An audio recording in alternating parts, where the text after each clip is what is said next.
Olá,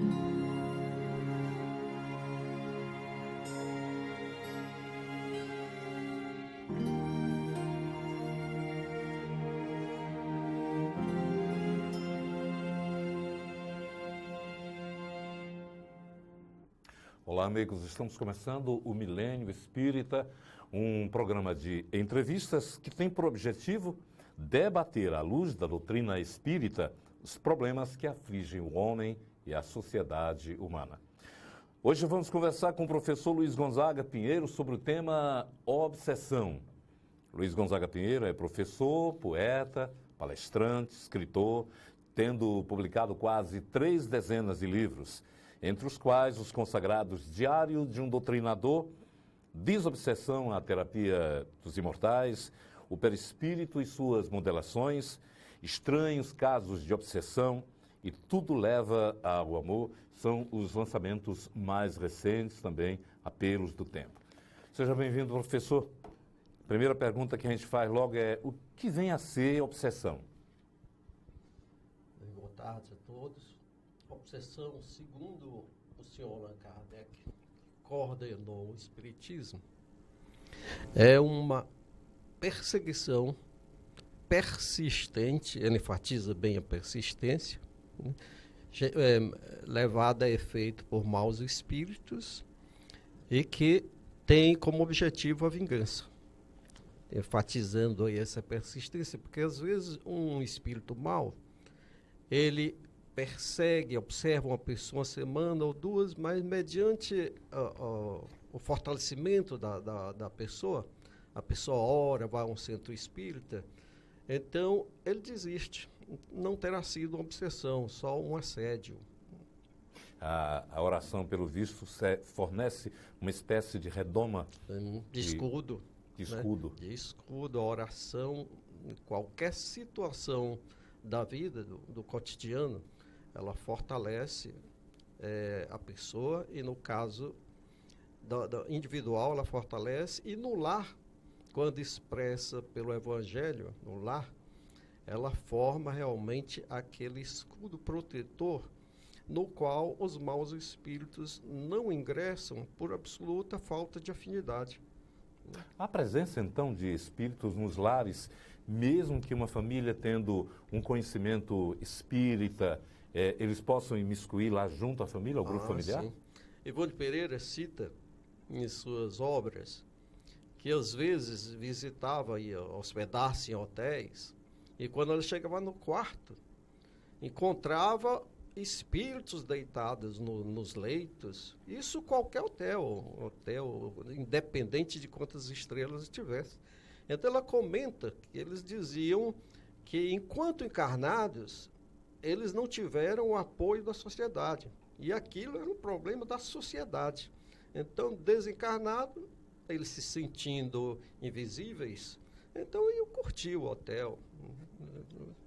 E no lar, a importância do Evangelho no lar é fundamental. Né? Não é porque o indivíduo seja espírito de uma religião qualquer que o lar dele esteja imune a um processo obsessivo ou ingresso de espíritos com a finalidade de prejudicar aquela família. Né?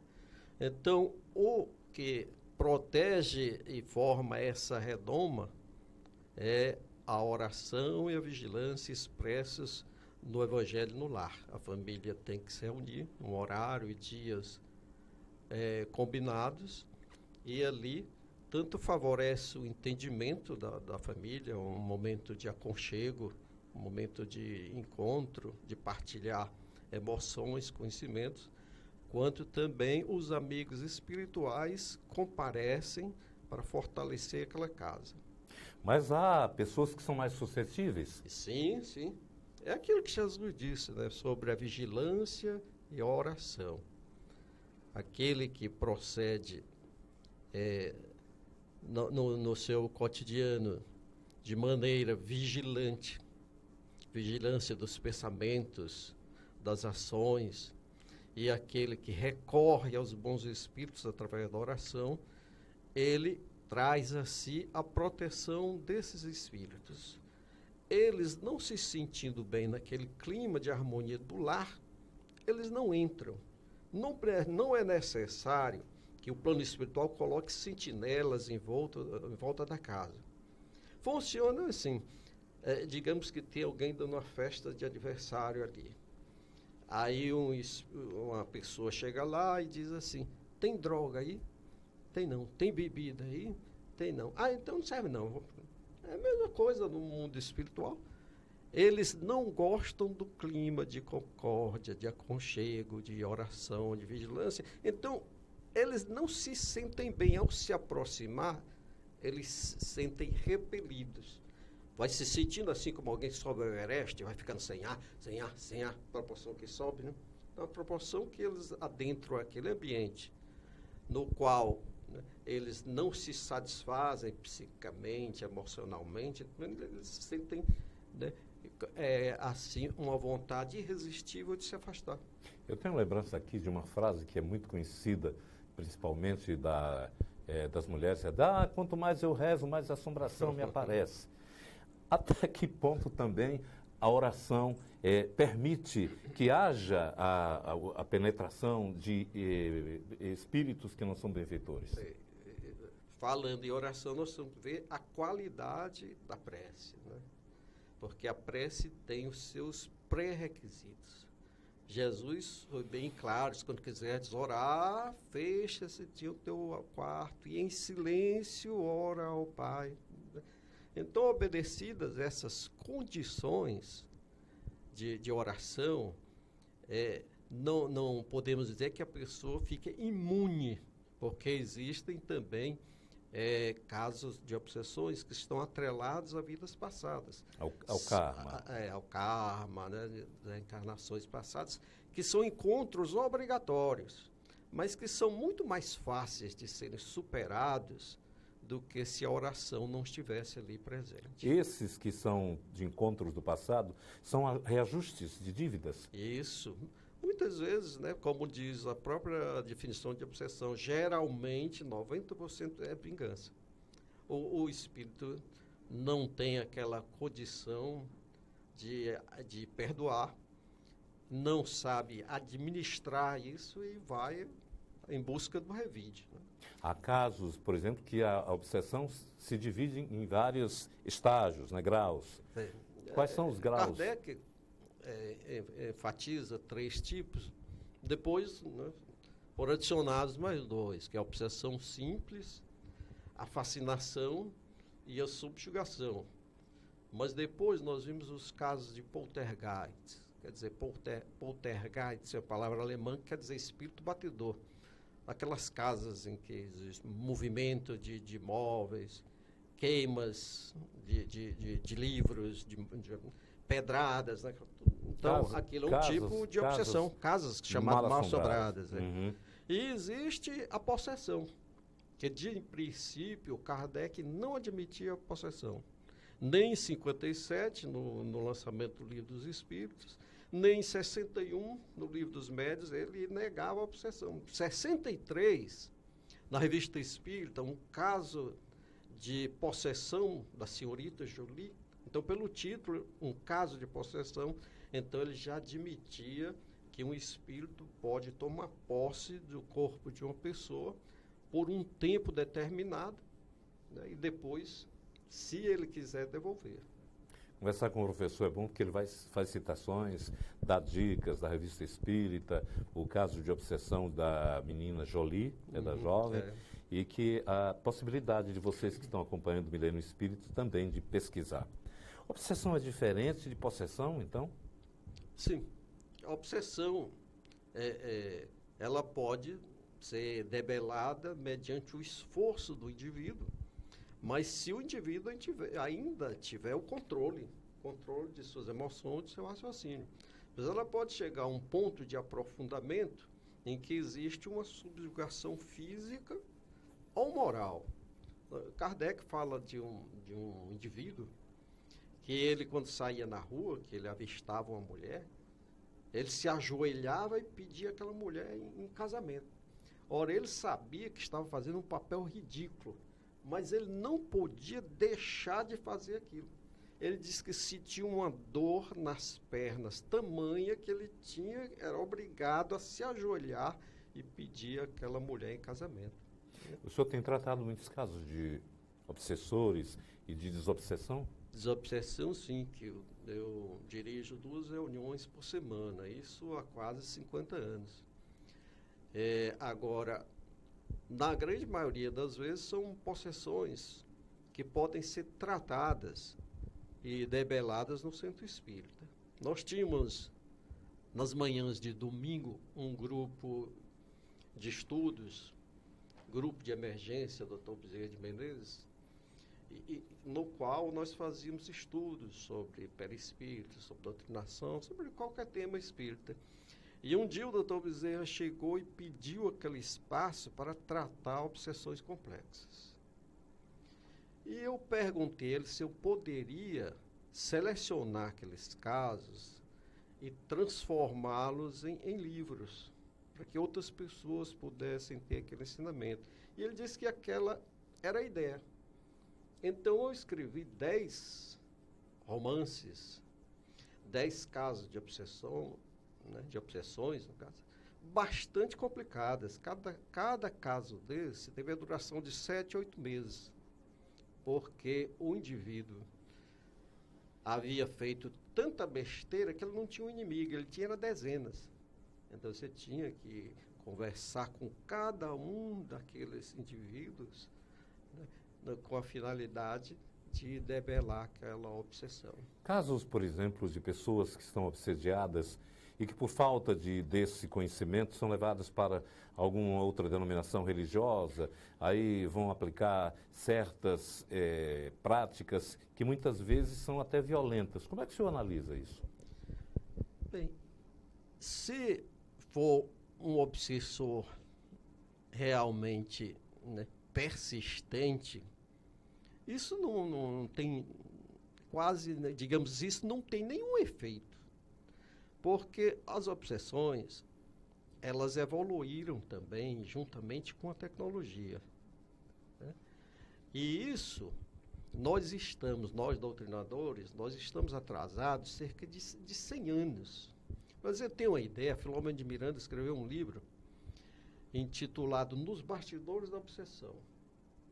Nesse livro, ele descreve um indivíduo que está sendo obsidiado, que durante o sono, o seu perispírito é retirado, levado a um laboratório e colocado dentro do seu crânio, né, no seu cérebro, perfurado o crânio, colocado no cérebro, uma célula fotoelétrica gravada, dizendo: você vai enlouquecer, suicide-se. Então, quando ele acordava, ele ficava ouvindo aquela mensagem recorrente com a finalidade de obedecer aquela mensagem.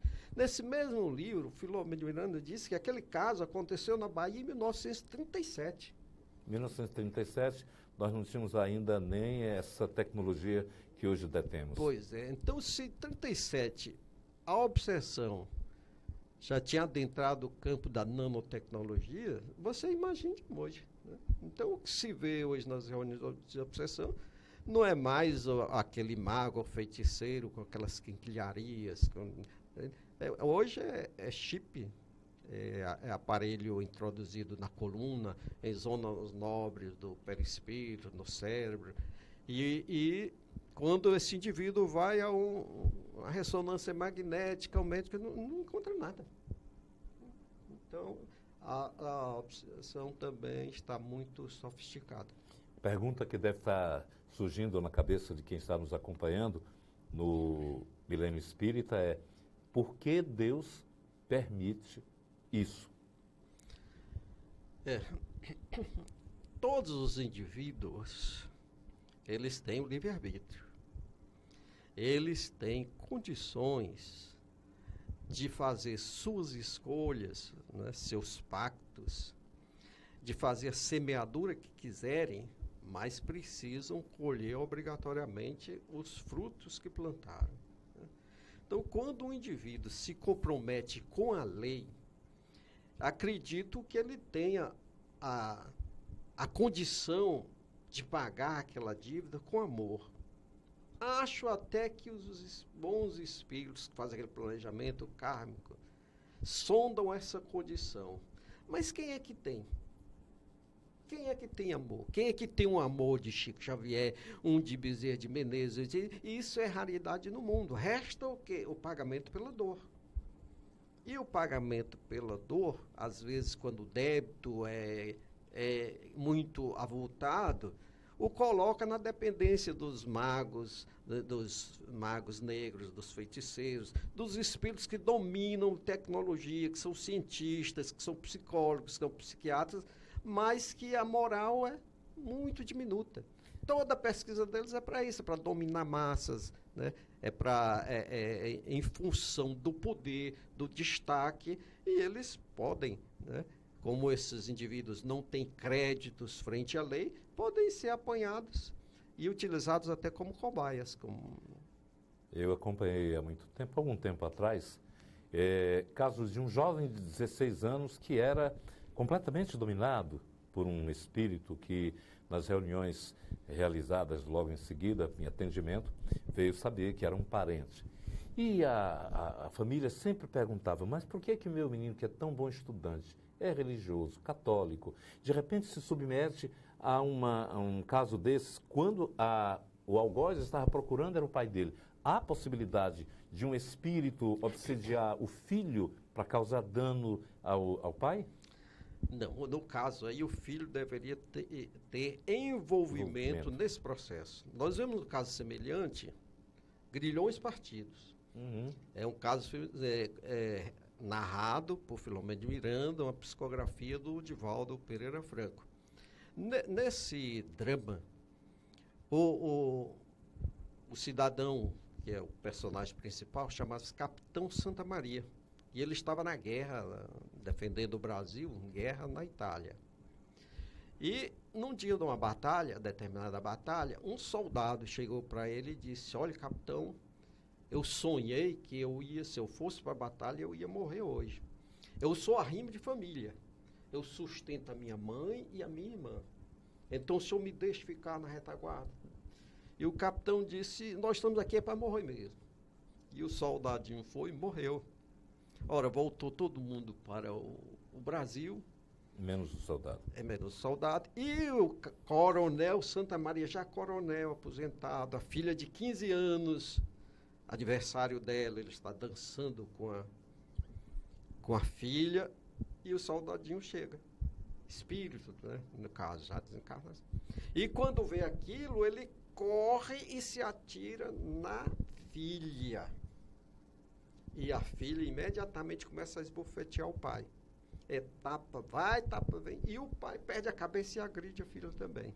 A partir dali, a filha não teve mais a lucidez. É um caso de possessão. Ela vai para o hospício, quebra todos os dentes, apanha. Doutor Bezerra de Menezes foi que administrou esse caso. Na reunião mediúnica, o soldado chegou e disse: eu não disse ao senhor que era arrimo de família e que não me mandasse para frente de batalha? Minha mãe e minha irmã estão passando fome. Se o senhor quiser ficar livre, que eu deixe sua filha, o senhor vai ter que trazer minha mãe, comprar uma casa, ajudando tudo. Feito isso, foi que 2 anos depois a filha volta à normalidade. No Novo Testamento há casos, por exemplo, de Jesus retirando espíritos endemoniados, que é a citação da época. É o mesmo caso de obsessão. É o mesmo caso. E tem um caso interessante em que um pai traz uma criança e os apóstolos não conseguem tirar aquele espírito da criança. E ele vai até Jesus e diz: eu mostrei aos teus discípulos e eles não conseguiram. E Jesus até é bem severo, diz: raça de víbora, até quando eu estarei entre vós? Né? E ordena ao espírito, o espírito imundo sai dele, o espírito sai e depois os discípulos vão até Jesus e dizem: por que nós não conseguimos? E Jesus diz: porque essa classe de espíritos, só com jejum jejum e oração. Passando para... Que jejum é esse? Jejum, logicamente, das más ações, né? Porque isso. não, o jejum físico só faz enfraquecer. Ora, trazendo esse cenário para a nossa atualidade. Se alguém não consegue, então outro pode chegar e dizer, porque esse tipo de espírito é um técnico. Ele sabe o que está fazendo e ele sabe aonde quer chegar, ele tem conhecimento tecnológico. Então, naquela época já existiam espíritos que dominavam o magnetismo, dominavam o hipnotismo e que as técnicas usuais da doutrinação não funcionavam. Nós vivemos num mundo cercado hoje de muita violência, principalmente por conta do uso de drogas. Drogas que, na linguagem dos viciados, dos adictos, vou pegar um brau, ou então vou acender uma luz e acende uma brasa que liga para uma dimensão. Também obsessores estão por trás desse cenário? O sexo, a droga, né, a violência são coisas do cotidiano desses espíritos mais inferiorizados. Eles estão, parece até assim, que o caldeirão do umbral foi revirado e tudo está vindo à tona nesse período de transição, digamos assim. Eles pressentem que estão tendo as últimas oportunidades, que a Terra vai mudar, que agora, né, essa mudança é para valer, e muitos estão tendo as últimas oportunidades para ver se ficam aqui entre nós ou não. Por isso é que a violência está tão exacerbada, né? E a droga e o sexo são duas, e a internet também. Já vi muitas vezes espíritos se comunicar e dizer que induzem a pornografia da internet. A internet é o maná deles atualmente, né?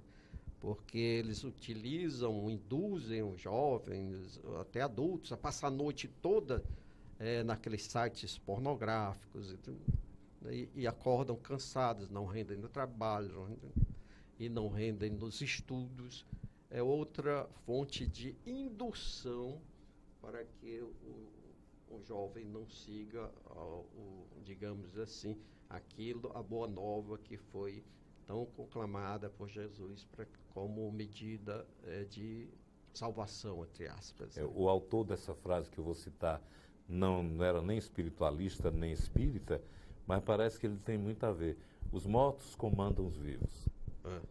Segundo a codificação, muito mais do que supomos, né? De tal maneira que às vezes são teleguiados por eles, né? Então, realmente, a atuação dos espíritos é muito intensa sobre os encarnados. Nós estamos conversando aqui com o professor Luiz Gonzaga Pinheiro sobre o caso de obsessão, e eu vou fazer uma pergunta que certamente deve ter ficado aí na mente de alguém. E os governantes também sofrem obsessão? A cara dele sofrem, mas também tem muita proteção. Tem proteção. Muita, porque eles são dirigentes. As ações que eles cometem, as ordens que deles emanam, né, elas podem afetar a milhões. Então, eles têm muita proteção. Durante o sono, eles são chamados, são aconselhados, são orientados. Abraham Lincoln, né? Caso de Lincoln, para até mesmo a libertação dos escravos, ele foi num sonho que ele teve, seria um desprendimento. Exatamente. Todos eles são bastante orientados, porque do comportamento deles depende muito a paz mundial, né? Mesmo caso também agora o inverso. Adolf Hitler. É muito difícil, vamos dizer, os bons espíritos terem acesso à mente do Adolf Hitler, né? Acredito até que ele já tenha sido um espírito preparado pelos espíritos mais inferiores para aquele papel, né? Porque Muita gente faz essa pergunta: será que os espíritos trevosos promovem reencarnações? Ou só quem tem condições de promover reencarnações são os espíritos superiores? Mas os espíritos esclarecem que a reencarnação é uma técnica. E técnica independe de moral. Quem domina a técnica, né, promove. Materializa aquilo que a técnica, né, induz. Então então já chegando ao final do nosso Milênio Espírita de hoje sobre a obsessão, eu vou retomar novamente perguntas feitas no início. A prece, o passe, a fluidoterapia são auxiliares no tratamento da obsessão? Muito. O obsidiado é que tem que fazer o maior esforço para se libertar da obsessão. Então, quando o obsessor é afastado, deixa fluidos muito corrosivos, perniciosos no perispírito do obsidiado. Então, ele precisa de um tratamento fluidoterápico. Né? Precisa do passe, precisa da água fluidificada e precisa, sobretudo, ser orientado para a reforma moral. Porque se ele não modificar o seu interior, buscando, né, se harmonizar com as virtudes, né, outros espíritos virão e ocuparão o espaço daquele que saiu. Está numa citação de Jesus, uma casa onde um espírito é retirado, daqui a pouco, se não tiver cuidado, vem com mais 7. Exatamente, porque a reforma, o espiritismo joga toda a força na reforma moral do indivíduo. Né? O senhor falou de transição planetária e esse é também um assunto curioso, muitas pessoas querem saber. Existe um prazo dessa transição se completar ou será aos poucos como as coisas na natureza? Eu acho que a melhora do planeta vai ser demorada, porque ninguém diz a partir de amanhã eu vou ser bom e passa a ser bom. Né? Ninguém diz eu vou ser caridoso na próxima semana e é. Qualquer aquisição de virtude evangélica é morosa, é lenta e é produto dos séculos. Então nós aos poucos iremos melhorando e optando pelas boas ações e vendo que elas são boas, vamos nos afirmando, melhorando em ciência, nas artes, né, na filosofia. E é assim que o mundo vai melhorar. Não chegou 2019, passe de mágica. Não. Jogar semente no outro dia, já ter a planta. A colheita. Obrigado, professor Luiz Gonzaga Pinheiro. Obrigado também a você que nos acompanhou. Até o próximo encontro do Milênio Espírita.